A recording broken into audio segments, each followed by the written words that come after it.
Yes, friends, you just can't keep a good undead sorcerer down forever. The second rising of Iuchiban the Bloodspeaker is upon us. A quick recap for those of you who do not wish to watch the trilogy of videos detailing Iuchiban's first attempt to take over the empire. Born the younger brother of Emperor Hantei XI, Otomo Jama, later Iuchiban, was possessed of both great magical talent and bottomless ambition.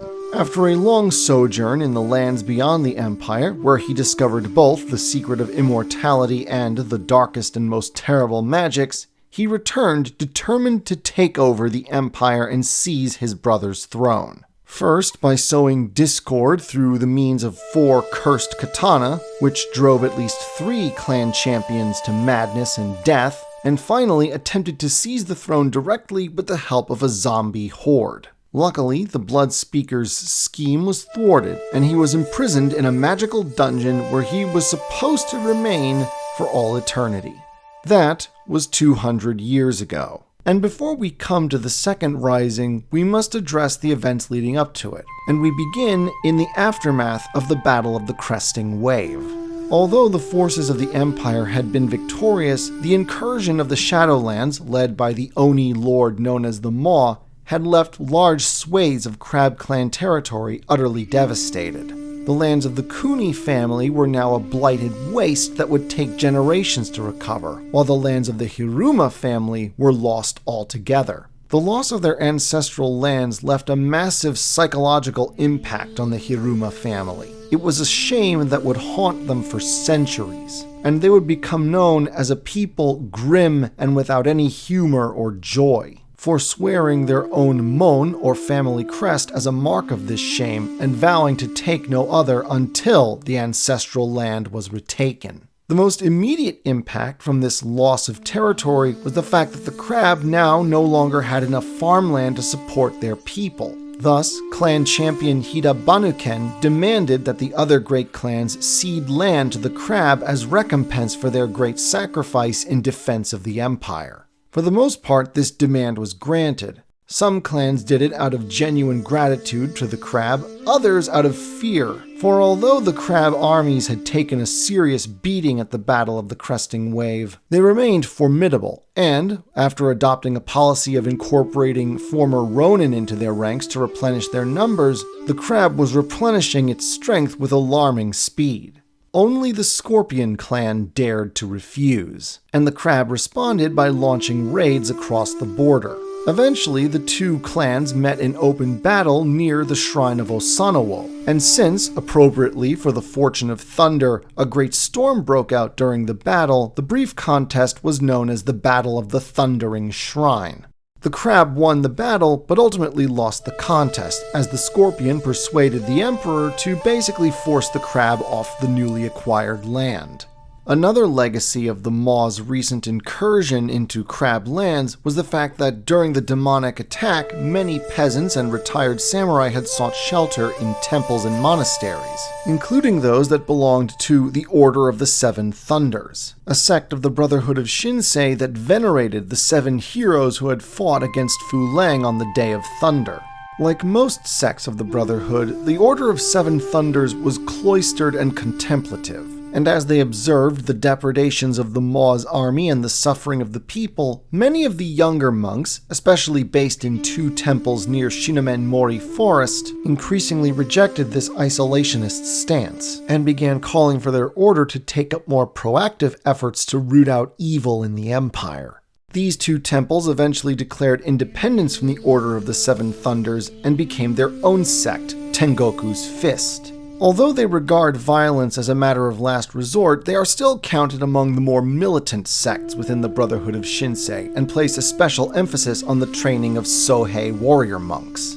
A decade later, in 728, Hantei XX, Rokugan's second longest reigning emperor, died at the age of 97. According to some sources, his soul ended up in Toshigoku, the realm of slaughter, where it is said that he fought 16 duels with the spirit of Gusai, an ancient, long-dead Mantis Clan champion. His son and successor, Hantei XXI, was already in his 70s when he came to the throne. Combined with the fact that he was good-natured but also ineffective, Hantei the 21st did little more than keep the throne warm for 12 years before retiring in favor of his grandson, Hantei the 22nd.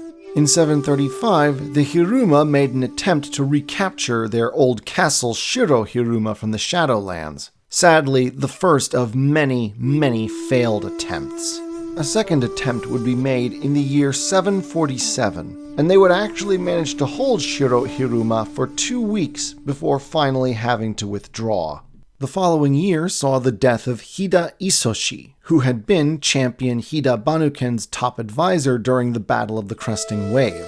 Upon his death, however, it was revealed that he had been utterly corrupted by the taint, as his dead body burst into hundreds of tiny little monsters that ran into the Shadowlands. Subsequent investigations showed that he had actively sabotaged various defenses of the Crab Clan during the Maw's incursion. It was a devastating revelation, and perhaps it's not a coincidence that clan champion Hida Banuken died 3 years after the revelation of treason by one who had been so close to him. In the following year, 740, Hantei the 22nd became Emperor of Rokugan, and his first priority was to find a bride. It took him 3 years, but after sifting through the fairest daughters of the Doji and Kakita families, he finally settled on Kakita Edako. But when the emperor presented his bride-to-be to some of his officials, a young lion magistrate named Okodo Shimizu leapt forward and beheaded Edako on the spot. There was horror and outrage at first, but it was soon revealed that Edako was not exactly whom she claimed to be.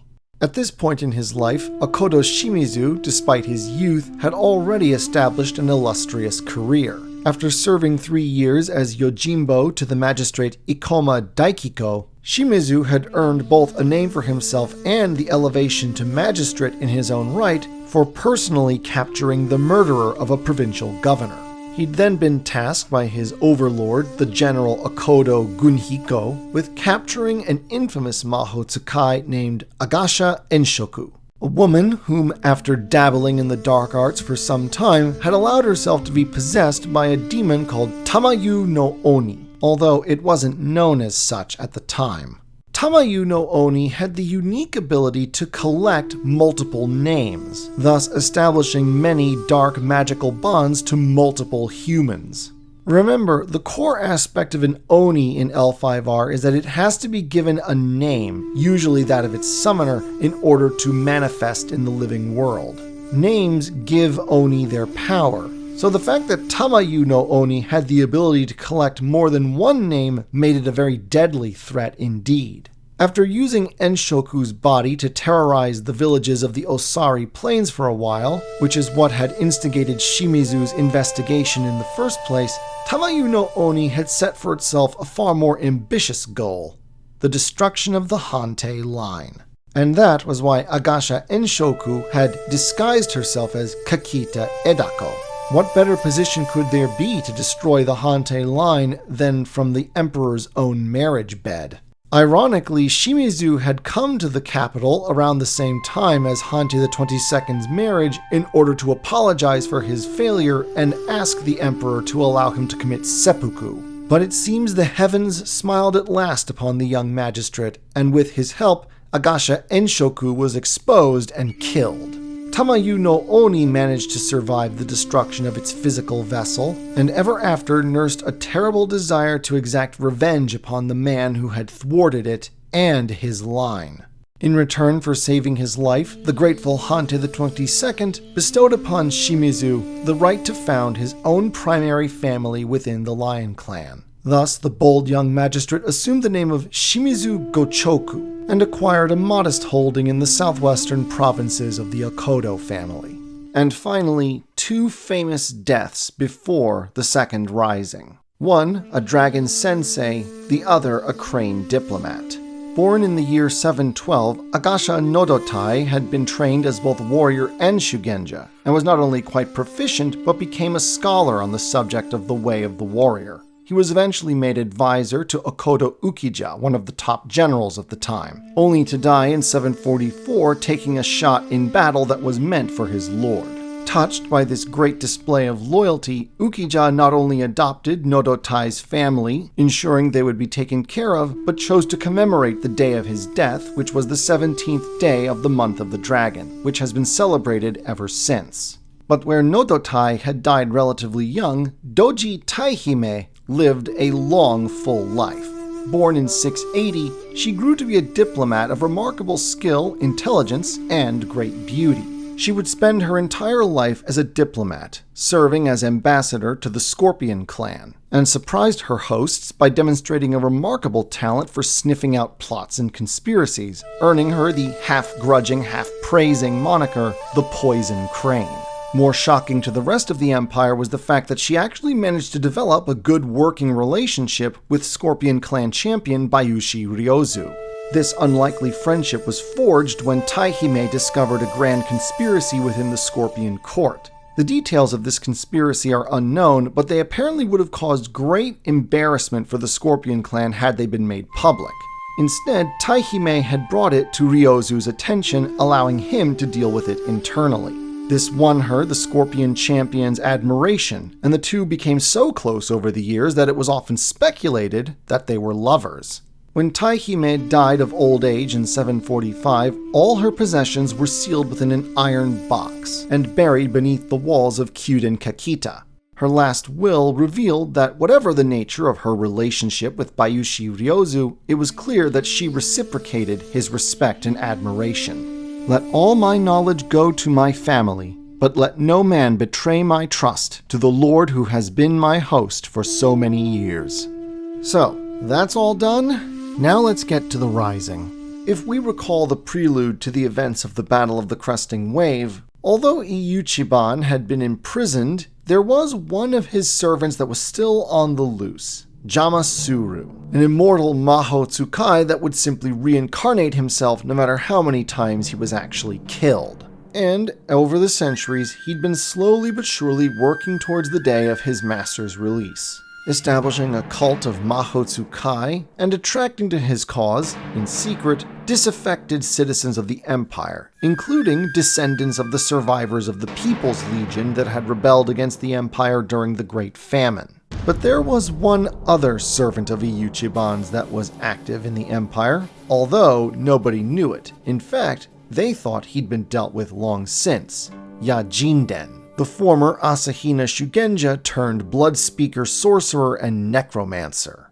Like Iuchiban, Yajinden had been made a Kadi, a literal heartless revenant. Thus, like his master, he could not be slain unless his heart was found and destroyed.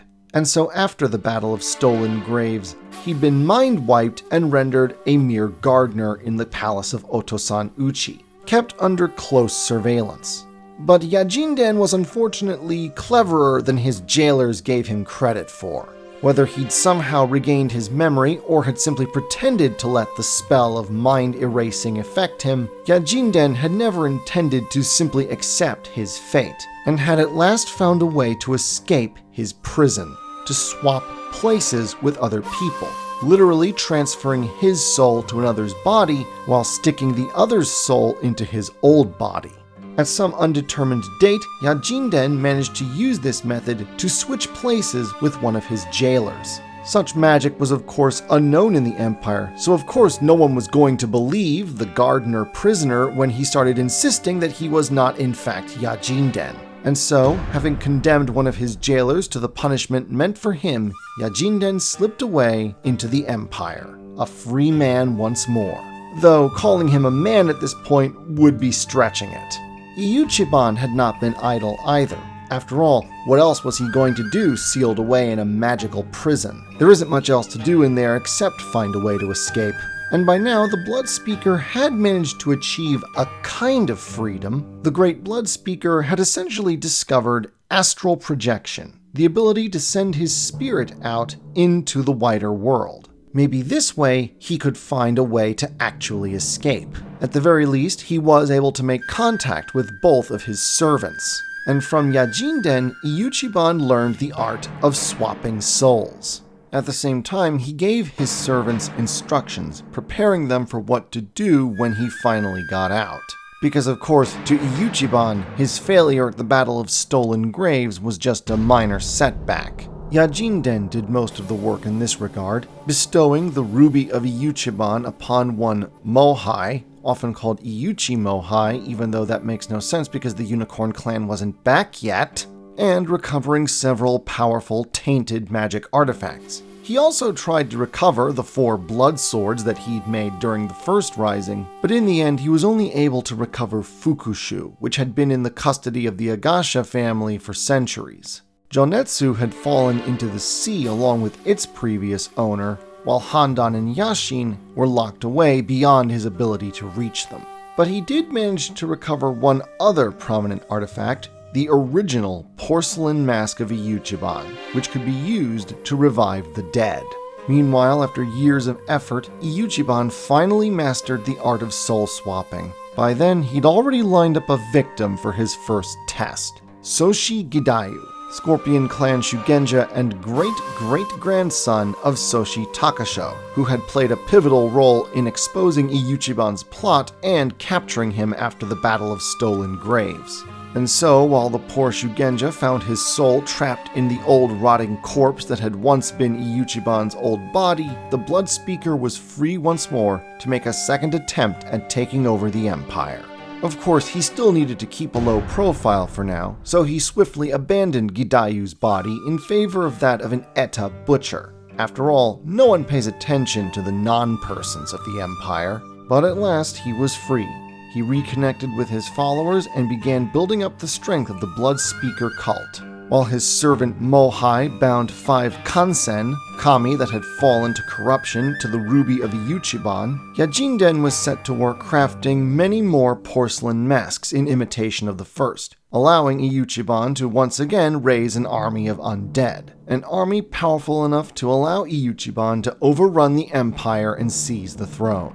However, by now a rift had begun to form between master and servant. It was clear to Yajinden by now that his master viewed him as nothing more than someone else to be used. But Yajinden dared not go against him directly, for only Iuchiban knew the secret location of Yajinden's hidden heart. Akadi, like his master, Yajinden's life, or unlife I suppose at this point, was tied to the heart. If it were destroyed, then he would die permanently. Meanwhile, Jamasuru did his own work to prepare the way for his master's return. That meant eliminating anyone that might detect Iuchiban or his plot before it could be fully realized. One such person was a young Phoenix Clan seer named Asako Akiro. Shunned by his peers ever since accurately predicting the death of a friend's mother by fire, Akiro had lived a mostly solitary life, recording all of his visions. His only friend was his cousin, Shiba Mariko. But unfortunately for him, Mariko was a Bloodspeaker and devotee of Suru, and she was charged with keeping an eye on him. In 749, 1 year after Iuchiban's spirit managed to escape from its tomb, Akiro met with Mariko on a cliff and revealed to her his intention to send all of his prophecies to the Emperor, hoping that perhaps they might be used to forestall future disasters. So of course Mariko stabbed him and tried to steal the written prophecies. Akiro tried to deny her by throwing himself from the cliff, but it was a moot point as Suru soon found the body and buried it, so the prophecies were lost. Ironically though, it was Iuchiban himself who ended up blowing his own cover. He did this by trying to possess the body of Togashi Yamatsu, an Isezumi of the Dragon Clan, but the monk's tattoos prevented him from doing so. Worse yet, Yamatsu bore the tattoo of the raven, which granted him the ability to sense evil spirits. Racked with pain and haunted by nightmares as a result of the attempted possession, Yamatsu meditated on what happened to him for days, sifting through his dream images in order to parse out what their meaning could be. In the end, there was only one conclusion, incredible as it seemed.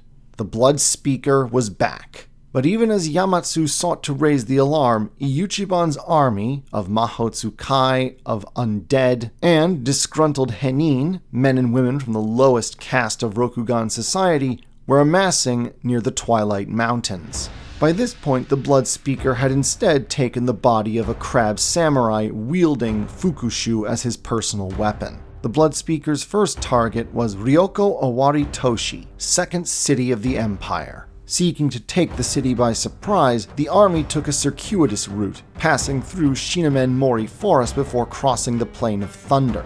But then, luck or the will of heaven intervened to hinder the Bloodspeaker's plan.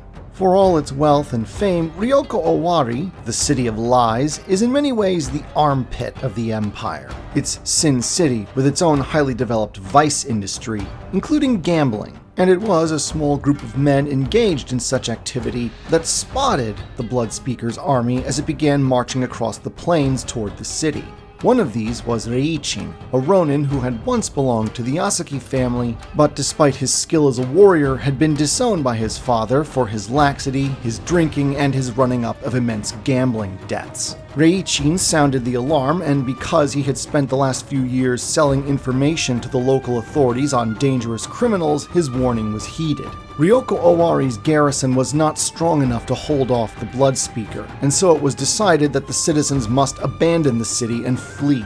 However, messengers had been sent to carry the warning to all corners of the empire, and the clans began to mobilize. Once it was clear that Iuchiban was aiming for the capital, the Scorpion clan rallied its army at the southern gate of Beiden Pass. However, the messengers returned with grim tidings. There was simply no way for the other clans to come and support them before the Bloodspeaker's army arrived. The Crab, their closest neighbor, was still mobilizing, and even then, much of its forces would be tied up defending the Carpenter's Wall, while the other great clans, led by the Lion, simply wouldn't be able to get in the field before Iuchiban's forces could get through the pass, at which point they'd be within striking distance of Otosan Uchi. If the Empire was to be saved, the Scorpion needed to buy time. Heroism is not something normally associated with the Scorpion clan. But, in that fateful month of the Rabbit of the year 750, the Scorpion performed arguably the most heroic act in their clan's entire history. Alone and outnumbered, they stood against the full might of Iuchiban. For 5 days, they fought, driven back inch by grudging inch through Beiden Pass. Countless minions of the Bloodspeaker fell to their blades, as Scorpion shinobi harassed the enemy flanks from the mountainsides, and the illusionists of the Soshi and ward masters of the Yogo countered the magics of the Mahotsukai. This was the Battle of the Bloody Retreat, and it was a battle that the Scorpion ultimately could not win. For all their prowess and for the toll they took of the enemy, they were still outnumbered and outmatched, and for every warrior that fell, that just meant a new undead minion to swell the ranks of the Bloodspeaker's army. But sacrifice is nothing new to the Scorpion clan, and they knew that they didn't need to win, they needed only to delay. This they did. When at last Iuchiban's army pushed the last broken remnants of the Scorpion clan out through the northern pass, they found the might of the combined clans of Rokugan ready to face them.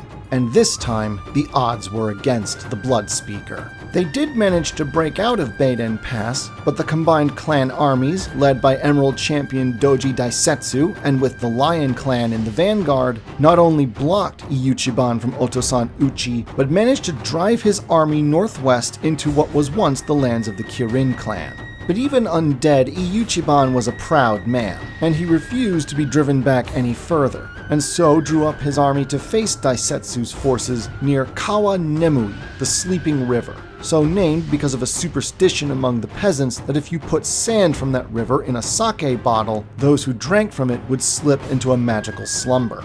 The Battle of the Sleeping River lasted for 7 days, seesawing back and forth between the forces of the Empire and those of the Bloodspeaker. The Dragon and Lion clans endured the brunt of Iuchiban's forces, while the Phoenix clan, led by the Isawa, successfully neutralized the magic of the Mahotsukai. There was a close call when it looked like the Bloodspeaker's forces were about to break through a portion of the Lion army led by the Lion's Pride, the famed women berserkers of the Matsu family. But then the Lion unfurled the Banner of the Roaring Tempest, the ancient war standard of the Lion clan. Inspired by the sight of it, the warrior women rallied and held their ground until a contingent of Akodo samurai could hit the enemy in the flank and roll them up. It was the turning point. Seeing the battle lost, Yajinden chose that moment to abandon his master, transferring his spirit to another body in order to escape detection. For the Bloodspeaker, though, there was no chance at escape. For among the ranks of the Dragon Samurai that day was Togashi Yamatsu, the monk that he had tried to possess. And now, he sported a new tattoo he would like to show the Bloodspeaker, the tattoo of the Inro, a small box traditionally tied to one's obi to contain small personal belongings. Drawing upon the power of the tattoo, Yamatsu drew Iuchiban's spirit into himself, imprisoning the Bloodspeaker in his own flesh. With Iuchiban defeated, the undead soon fell. The mortal followers of the Bloodspeaker scattered. Many were killed, including Mohai, possessor of the ruby of Iuchiban, although the ruby itself was lost. Victory belonged to the Emerald Empire, but there was still one more battle to fight. For after taking Ryoko Owari, Iuchiban had left a contingent to garrison it, commanded by Jama Suru. Unlike Yajinden, though, Suru was loyal to his master even in defeat, and had fortified Ryoko Owari with powerful magics. These would have to be sabotaged in order for the Empire's forces to have any chance of victory. Emerald Champion Daisetsu called for a volunteer to infiltrate the city and sabotage the magical wards. Reichin the Ronin was the first to volunteer. Having already survived the battles of the Bloody Retreat and Sleeping River, it seemed that the gambler was ready to roll the dice once again. Somehow, he managed to accomplish his mission, slipping into the city and over the course of several weeks sabotaging Ryoko Owari's magical defenses. Then, after a siege of 7 days, Ryoko Owari fell to the forces of the Empire. The street-to-street fighting was fierce, but defeat was inevitable, and Jama Suru knew it, sneaking away in order to fight for his master's cause another day. At last, the victory of the Emerald Empire was complete. Emerald Champion Doji Daisetsu nearly died in the final moments when an arrow was shot at him by an enemy soldier. Lucky for him, Reichin threw himself in the way just in time, and the Ronin barely survived. But at last, the second rising of Iuchiban had been put down. In the aftermath, further efforts were made to prepare the Empire in the event of another Bloodspeaker uprising. Among these were the founding of 2 of the most iconic Shugenja schools in the Empire, the Kuni Witch Hunters and the Kuroiban, or Black Watch, of the Scorpion clan. For his many heroic acts during the Rising, Reichin was elevated to the rank of daimyo and allowed to found his own minor clan, which he dubbed the Hair Clan, taking Usagi as his family name, and claiming for his land a small plot on the Golden River not far from Ryoko Owari. Unfortunately for Togashi Yamatsu, the other great hero of the Second Rising, his fate was to be a grimmer one. Once again, Iuchiban was to be sealed away. This time, to prevent him from just transferring his spirit from one human body to another, the Council of Elemental Masters resolved to bind the Bloodspeaker's spirit to the very stone of his tomb. In order to ensure the success of this ritual, Yamatsu, in a great act of self-sacrifice, entered the tomb and sealed it behind him, staying within so that the great spell binding could be done. And with this last heroic act, the Second Rising of Iuchiban came to an end. The Empire would not hear from him again for 400 years. It is the Sengoku Jidai. Besieged and surrounded by his enemies, a lord pays a group of men to see his only child to safety. But do they have the skill to ensure her safety? And can they even be trusted? For this is an age of honor and treachery, of blood and valor, of gold and steel. Now available at Amazon, Smashwords, and at StudioBrainstorm.net. Links in the description.